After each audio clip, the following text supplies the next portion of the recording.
नमस्कार दोस्तों, बहुत बहुत स्वागत है आपके YouTube channel Indian job entry में। दोस्तों आज हम एक स्पेशल सीरीज चालू करने वाले हैं। सीरीज कौन सी है? जिसमें 1000 फिजिक्स के क्वेश्चन होंगे, 1000 केमिस्ट्री के और 1000 बायोलॉजी के। दोनों तो यानी साइंस का जो पोर्शन होगा उसमें 1000 क्वेश्चन कराएंगे। यानी जिस किसी में भी एग्जाम में साइंस का पोर्शन आता है वो यहाँ से आपका कवर हो जाएगा। और दोस्तों ये खासकर रेलवे ग्रुप डी के लिए सीरीज चलाई जा रही है। 1000 क्वेश्चन करके आपको इतना इम्प्रूवमेंट मिलेगा, आपके मन का जो अंदर कॉन्फिडेंस होगा वो जागेगा। ठीक है, तो दोस्तों आज का जो टॉपिक है हमारा वो फिजिक्स का है। यानी फिजिक्स से हम 1000 एमसीक्यू कराने वाले हैं। दोस्तों अगर आप इस चैनल पर नए हैं तो चैनल को सब्सक्राइब करके बेल आइकन प्रेस कर लें और ज्यादा से ज्यादा दोस्तों को शेयर करना ना भूलें। चलिए दोस्तों चलते हैं। दोस्तों क्वेश्चन नंबर क्या है कि विज्ञान की वह शाखा जिसमें द्रव तथा ऊर्जा और उसकी परस्पर क्रियाओं का अध्ययन किया जाता है, तो वो कौन सी होती है? यानी भौतिक होती है। यानी भौतिक के अंदर कौन कौन सा अध्ययन किया जाता है? जैसे यानी द्रव हो गया, एक ऊर्जा और उसकी सभी जो क्रिया होंगे उसका अध्ययन किया जाता है। क्वेश्चन नंबर 2 कि ऐसा ही पद्धति में मूल मात्रा की संख्या कितनी होती है? यानी जो ऐसा ही पद्धति है उसमें मूल मात्रा की संख्या कितनी होती है? उसमें 7 होते हैं टोटल। कौन कौन से? लंबाई, समय, आप इनको भी देख सकते हैं। ठीक है, क्वेश्चन नंबर 3 की तरफ चलते हैं। एक प्रकाश वर्ष में कितने मीटर के बराबर होता है? यानी एक प्रकाश कितने मीटर के बराबर होता है? एक प्रकाश वर्ष होता है 9.46 इंटू 10 की पावर 15। कितना होता है? 9.46 इंटू 10 की पावर 15। ठीक है, क्वेश्चन नंबर 4 की तरफ चलते हैं कि सूर्य एवं पृथ्वी के बीच की औसतन दूरी को क्या कहते हैं? जो सूर्य और पृथ्वी के बीच की औसत दूरी को कहते हैं खगोलीय दूरी। क्या कहते हैं? खगोलीय दूरी। और कितनी क्या आगे ये होती है 1.49 इंटू 10 की पावर 11 के इक्वल होती है। ठीक है, चलिए और क्वेश्चन नंबर 5 की तरफ चलते हैं। क्वेश्चन नंबर 5 के एक पारसेक बराबर होता है, यानी एक पारसेक बराबर कितना होता है? तो 3.26 प्रकाश वर्ष के बराबर होता है। चलिए आगे चलते। क्वेश्चन बल का एसआई मात्रक क्या है? बल का एसआई मात्रक हमारा न्यूटन। दोस्तों ये क्वेश्चन इस तरीके से आपको सजाए गए हैं और दोस्तों आप YouTube चैनल पर कहीं से भी कीजिए। यानी आपको समय कम लगना है। यानी 1 घंटे में कोई 20 क्वेश्चन करा रहा है, 1 घंटे में 30 क्वेश्चन करा है, ऐसा नहीं है। हम सब यार 15 या 20 मिनट में आपको 50 क्वेश्चन कराएंगे, डेली पर डे कराएंगे। आधे घंटे में 100 क्वेश्चन कराएंगे। और अगर आपको दोस्तों इसकी पीडीएफ चाहिए तो हमारे नीचे कमेंट बॉक्स हमारे नीचे लिंक दे रखी है, तो आप टेलीग्राम को ज्वाइन कर ले, जहां से आपको पीडीएफ प्राप्त हो जाएगी। क्वेश्चन नंबर 7 की चलते हैं कि 1 न्यूटन बराबर होता है। यहाँ ये क्या है? 1 न्यूटन है। क्या है ये? 1 न्यूटन बराबर होता है 10 की पावर 5 डायन होता है। 10 की पावर 5 डायन होता है। चलिए बात करते हैं क्वेश्चन नंबर आगे। कार्य का ऐसा ही मात्रक क्या है? जो कार्य का ऐसा ही मात्रक क्या है? जूल है। तो 1 जूल बराबर कितना? 10 की पावर 7 अर्ग होता है। कितना होता है? 7। ठीक है, आगे चलते हैं। ताप का ऐसा ही मात्रक क्या होता है? ताप का ऐसा ही मात्रक केल्विन। तो दोस्तों जो साइंस का जो पोर्शन होता है वो फिक्स है, वो इतना ज्यादा बड़ा नहीं है। खास करके अगर आप 1000 क्वेश्चन सीरीज आप ऐसे लपेट दोगे ना, तो मैं 100% कहता हूँ साइंस के पोर्शन में आपको कोई ऐसी प्रॉब्लम नहीं आएगी। चलिए दोस्तों क्वेश्चन 10 की चलते हैं कि विद्युत धारा का ऐसा ही मात्रक क्या है? ये विद्युत धारा का ऐसा ही मात्रक क्या है? तो विद्युत धारा का ऐसा ही मात्रक क्या है? एम्पियर है। क्या है? एम्पियर है। चलिए क्वेश्चन 11 चलते हैं कि ज्योति तीव्रता का ऐसा ही मात्रक क्या है? केंद्रा। तो दोस्तों जो ऐसा ही मात्रक है वहां से 1 या 2 नंबर आपके फिक्स हैं, तो ऐसे ही मात्रक आपको यहाँ पर डाले गए, मतलब सीक्वेंस से डाले गए। आपको कोई प्रॉब्लम ना आए, आप 1 से 2 बार इन्हें रिवीजन करके भी आप याद कर सकते हैं। क्वेश्चन नंबर 12 की चलता है। क्वेश्चन नंबर 12 की तरफ चलते हैं कि पदार्थ का परिणाम ऐसा ही मात्रक क्या होता है? पदार्थ का ऐसा ही मात्रक होता है मोल। क्या होता है? मोल होता है। क्वेश्चन नंबर 13 की तरफ चलते हैं कि समतल कोण का ऐसा ही मात्रक क्या होता है? यानी समतल कोण होता है हमारा, समतल कोण का मात्रक क्या होता है? रेडियन होता है। क्या होता है? रेडियन होता है। क्वेश्चन 14 की तरफ चलते हैं कि घन का यानी घन कोण का ऐसा ही मात्रक क्या है? एक घन कोण का ऐसा मात्रक क्या होता है? स्टीरेडियन होता है। क्या? स्टीरेडियन होता है। क्वेश्चन नंबर 15 की तरफ चलते हैं कि 15 वे मात्रक जो मूल मात्रक की सहायता से व्यक्त किए जा सकते कहलाते हैं, यानी व्युत्पन्न मात्रक कहलाते हैं। क्या कहलाते हैं? व्युत्पन्न मात्रक कहलाते हैं। क्वेश्चन 16 की तरफ चलते हैं कि वृत्ति आवृत्ति का ऐसा ही मात्रक क्या है? जो हमारी आवृत्ति होती है जिसे फ्रीक्वेंस यानी हर्ट्ज से मात्रक है। क्या होता है? इसका हर्ट्ज मात्रक होता है। क्वेश्चन 17 चलते हैं चाल का ऐसा ही मात्रक क्या होता है? यानी चाल होती है हमारी, चाल का मात्रक क्या होता है? मीटर प्रति सेकंड होता है। क्या होता है? मीटर प्रति सेकंड होता है। वहीं अगर त्वरण की बात करें दोस्तों, त्वरण का मात्रक होता है मीटर प्रति सेकंड स्क्वायर होता है। क्या होता है? मीटर प्रति सेकंड स्क्वायर होता है। क्या होता है? मीटर प्रति सेकंड स्क्वायर होता है। क्वेश्चन नंबर 19 की तरफ चलते हैं कि वे राशि जिसमें केवल परिणाम हो परंतु दशा नहीं, उन्हें कहते हैं अदिश राशि कहते हैं। दोस्तों जो राशि होती है हमारी 2 प्रकार की होती है। एक तो होती है अदिश होती है, एक होती है सदिश होती है। तो दोस्तों ये अदिश राशि क्या है? अदिश राशि की परिभाषा क्या होती है कि जिसमें केवल परिणाम होता है, दिशा नहीं होती, खाली परिणाम होता है। अगर हम बल लगाएं तो बल हमें नहीं पता कि कौन सी दिशा में लगाएंगे, लेकिन बल अगर हम किसी चीज में फोर्स से बल लगाएंगे तो उसका हमें परिणाम मिलेगा। क्या मिलेगा? परिणाम मिलेगा। दोस्तों आगे बात करते हैं, क्वेश्चन दीजिए, शक्ति का मात्रक क्या होता है? जो हमारी शक्ति होती है, तो शक्ति का मात्रक क्या होता है? शक्ति का मात्रक होता है जूल प्रति सेकंड ये और वाट। क्या होती है? और दोस्तों अगर वही बात करें, एक अश्व शक्ति बराबर होता है 746 वाट। दोस्तों ये एग्जाम के पॉइंट ऑफ व्यू से बहुत ही महत्वपूर्ण है कि एक अश्व शक्ति बराबर होती है 746 वाट होती है। तो आगे चलते हैं कि क्वेश्चन नंबर 21 तरफ के तेल की माप, ये क्या है दोस्तों? माप है। तेल की माप सामान्यतः किसमें की जाती है? यानी तेल को किसमें मापा जाता है? यानी बैरल में मापा जाता है। किसमें?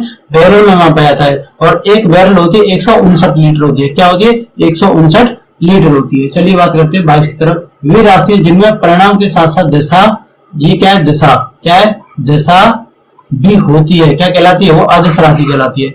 यानी दोस्त सदिश राशि क्या? उसमें सिर्फ परिणाम था, दिशा नहीं थी। और सदिश राशि की बात कर रहे हैं, परिणाम और दिशा दोनों ही होते हैं, उन्हें क्या कहते हैं? हम सदिश राशि कहते हैं। और दोस्तों कुछ अदिश राशि और सदिश राशि के एग्जाम्पल मैंने यहाँ पे लिए क्योंकि एग्जाम में बार बार पूछा जाता है। तो दो, एक समय हो गया। क्या हो गया?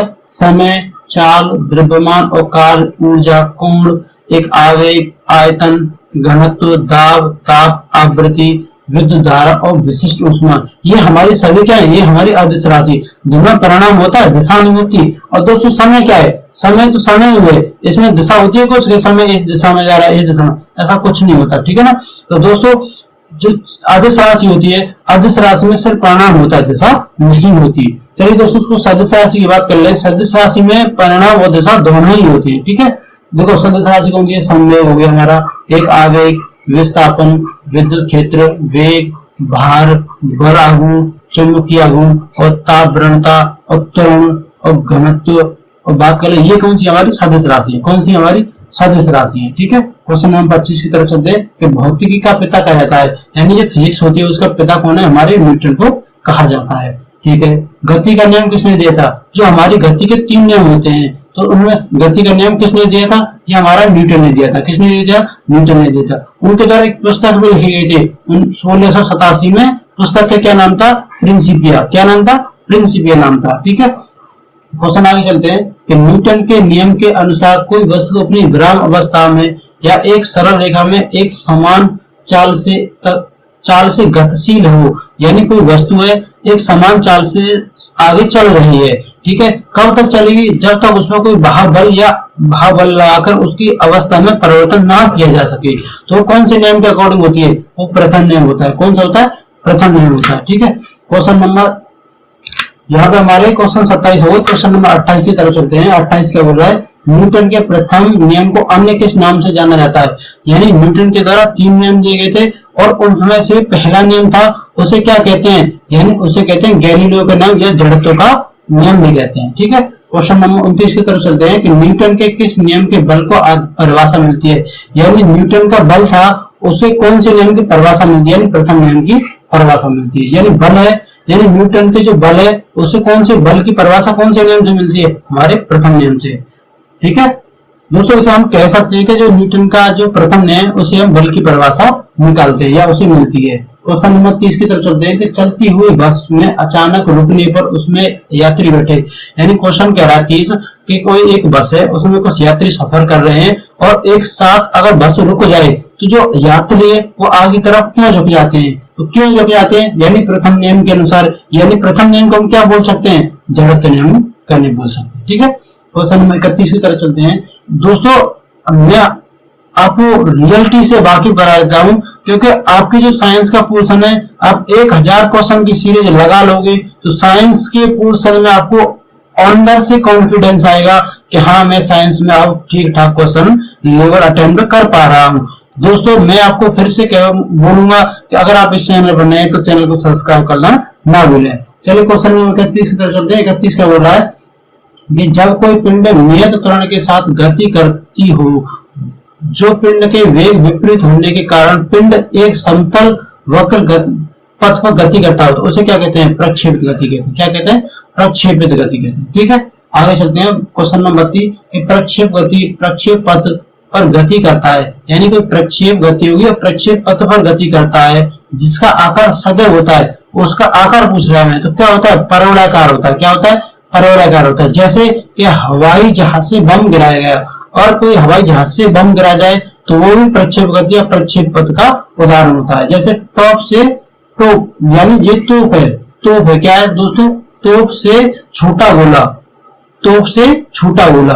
दोस्तों इसमें कुछ टाइपिंग मिस्टेक है तो उन पर आप मत जाना, ठीक है। क्वेश्चन में मैं यहाँ पे बोल के बता रहा हूँ कि क्या क्या कहाँ पे मिस्टेक है, मैं उसे सॉल्व भी करता जा रहा हूँ। क्वेश्चन नंबर 33 से तुलना किसी वस्तु के द्रव्यमान तथा वेग के गुणनफल को क्या कहते हैं? यानी कोई वस्तु है उसके द्रव्यमान और वेग के गुणनफल क्या कहते हैं? यानी संवेग कहते हैं। तो दोस्तों मैं आपको बता रहा हूँ कि साइंस में कुछ न्यूमेरिकल भी आते हैं। तो दोस्तों न्यूमेरिकल करने से पहले अगर आपको उनके फॉर्मूले या सूत्र पता होगी तो आप न्यूमेरिकल बहुत अच्छी खासी सॉल्व कर सकते हैं। जैसे अगर संवेग निकाले तो संवेग में क्या क्या दे रखा होगा? द्रव्यमान दे रखा होगा और गुणनफल दे रखा होगा, ठीक है। तो संवेग बराबर होता है द्रव्यमान अपन गुणनफल, ठीक है। ठीक है, चलिए बात करते हैं संवेग का ऐसा मात्रा क्या होता है? न्यूटन सेकंड, न्यूटन, ठीक है। आगे चलते हैं क्वेश्चन नंबर 32 की तरफ। गति के किस नियम के अनुसार किसी वस्तु पर आरोपित बल उस वस्तु के द्रव्यमान तथा उसमें बल की दिशा में उत्पन्न त्वरण के गुणनफल के बराबर होता है, यानी द्वितीय नियम के इक्वल होता है, ठीक है। क्वेश्चन नंबर 36 आता है बल के द्वितीय नियम से क्या प्राप्त होता है? यानी जो हमारा न्यूटन के द्वारा दिए गए 3 नियम थे। दोस्तों मैं इनको बार बार रिपीट कराऊंगा तो आपको फिक्स आपको याद हो जाए। आप इन्हें मैं एक बार बोल सकता हूँ, आप इन्हें रट भी सकते हैं। एक हजार क्वेश्चन फिजिक्स को कोई ज्यादा नहीं है अगर आपको नौकरी सिलेक्शन चाहिए तो, ठीक है ना। ठीक है, यानी जो बल का द्वितीय नियम है उसका बल का सूत्र क्या है? F बराबर m a। m का यहाँ पे द्रव्यमान, a का यहाँ पे त्वरण है, ठीक है। चलिए बात करते हैं बल का मात्रक क्या है? बल का मात्रक होता है किलोमीटर प्रति सेकंड, यानी मीटर में बोल सकते हैं। क्वेश्चन नंबर 38 से कि बलों के समयांतर के गुणनफल क्या कहते हैं? यानी जो बाल नहीं है दोस्तों, यहाँ पे बल है, क्या है? बल और समांतर के गुणनफल क्या कहते हैं? यानी हम आवेग कहते हैं, ठीक है। ठीक है, क्वेश्चन नंबर 39 है गति के किस नियम के अनुसार प्रत्येक क्रिया के बराबर विपरीत प्रतिक्रिया होती है? यानी क्वेश्चन क्या बोल रहा है कि एक गति के नियम, मतलब क्वेश्चन पूछ रहा है कि गति के कौन से नियम के अनुसार यानी प्रत्येक क्रिया के बराबर दूसरी मतलब विपरीत प्रतिक्रिया होती है। यानी क्वेश्चन कह रहा है कि प्रत्येक क्रिया के बराबर विपरीत क्रिया किस नियम के अनुसार होती है? यानी तृतीय नियम के अनुसार होती है। क्रिया प्रतिक्रिया, यानी जो रॉकेट का उदाहरण देखें, जैसे अगर हम सामने अगर रॉकेट चलाएंगे तो पीछे की तरफ एक उसमें धुआं निकलेगा, वो भी तीसरे नियम का उदाहरण है। दोस्तों वही बात कर लें, अगर समुद्र के किनारे अगर कोई भी नाव खड़ी है, जैसे नाव में अगर आप कूदोगे तो नाव पीछे की आगे तरफ जाएगी और लेकिन पूछ आपको धक्का देगी या उसमें कुछ पानी भी उछलेगा, ठीक है। तो वो क्रिया प्रतिक्रिया के नियम का उदाहरण है। क्वेश्चन नंबर 4 से चलते हैं। घोड़ा गाड़ी को खींचते समय अपनी टांगों के से पृथ्वी पर पीछे की ओर दबाता है और न्यूटन के किस नियम को प्रकट करता है? यानी तीसरा नियम है। यानी ये भी क्रिया प्रतिक्रिया के नियम को दर्शा रहा है। यानी रॉकेट का उड़ना तथा बंदूक से गोली निकलना किस सिद्धांत के आधार है? यानी संवेग संरक्षण के आधार है। क्वेश्चन नंबर 42 की तरफ चलते हैं। 42 क्या बोल रहा है कि जब कोई वस्तु वृत्ताकार पथ पर चलती है तो केंद्र की ओर लगने वाला बल को क्या कहते हैं? यानी कोई वस्तु है कोई वृत्ताकार पथ पर चलती है यानी घूमती है तो उसमें केंद्र की तरफ लगने वाले बल को क्या कहते हैं? यानी अपकेंद्री बल कहते हैं। जैसे हम बोल सकते हैं कि दूध चलानी मशीन जैसी होती है ना, वो एक वृत्ताकार मार्ग पर चलती है, ठीक है ना, उसका एग्जाम्पल हो गया, ठीक है। क्वेश्चन नंबर 43 से चलता है कि कपड़ा सुखाने की मशीन तथा दूध से यानी दूध क्या है? दूध से मक्खन निकालने की मशीन को किस सिद्धांत पर कार्य करती है? कौन से कहते हैं? अपकेंद्री बल कहते हैं, अपकेंद्री बल, ठीक है। ठीक है दोस्तों, अब क्वेश्चन नंबर 44 की तरफ चलते हैं कि मौत के कुएं में मोटरसाइकिल पर लगने वाला बल, यानी ये भी एक वृत्ताकार पथ पर घूमती रही है, उसे क्या कहेंगे? अपकेंद्री बल कहेंगे, ठीक है। क्वेश्चन नंबर 45 की तरफ चलते हैं। बल द्वारा किसी पिंड को एक अक्ष के परित घुमाने की प्रवृत्ति को क्या कहते हैं? बलागुण कहते हैं। क्या कहते हैं? बलागुण कहते हैं। आगे क्वेश्चन नंबर 46 की तरफ चलते हैं दोस्तों कि बल आघूर्ण का मात्रक क्या है? यानी जो बल आघूर्ण है हमारा उसका मात्रक क्या है? किलोग्राम मीटर स्क्वायर प्रति सेकंड स्क्वायर, जैसे मीटर कह सकते हैं। क्वेश्चन 47 से चलना है सरल मशीन।